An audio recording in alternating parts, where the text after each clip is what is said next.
வணக்கம். இன்றைய முக்கிய செய்திகள். விஜய் இன்று காலை 10 மணிக்கு நேரு உள்விளையாட்டு மைதானத்தில் தமிழக முதலமைச்சராக பதவியேற்றார். தமிழக முதல்வராக பதவியேற்ற பிறகு விஜய் சில ஒப்பந்தங்களில் கையெழுத்திட்டார். அவற்றில் ஒவ்வொரு வீட்டிற்கும் 2 மாதங்களுக்கு 200 யூனிட் மின்சாரம் இலவசமாக வழங்குதல் மற்றும் மகளிர் பாதுகாப்பு படையை நிறுவுதல் ஆகியன அடங்கும். முதலமைச்சராக பதவியேற்ற பிறகு விஜய் மக்களின் பணத்திலிருந்து 1 ரூபாய் கூட எடுக்க மாட்டேன் என்று கூறினார். இனி வரப்போகிறது வானிலை அறிக்கை.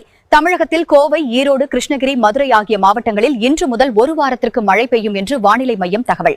வங்கக்கடலில் உருவாகியுள்ள குறைந்த காற்றழுத்த தாழ்வு பகுதி அடுத்த 48 மணி நேரத்தில் புயலாக வலுப்பெற வாய்ப்பு உள்ளது என வானிலை மையம் தெரிவித்துள்ளது. இனி வரப்போகிறது விளையாட்டு செய்திகள். இன்று மாலை மும்பை இந்தியன்ஸ் மற்றும் RCB கிடையில் IPL போட்டி நடக்கிறது.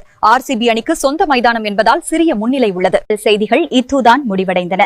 மேலும் செய்திகளுக்கு தமிழ் எக்ஸ்பிரஸ் யூடியூப் சேனலுடன் இணைந்திருங்கள். நன்றி, வணக்கம்.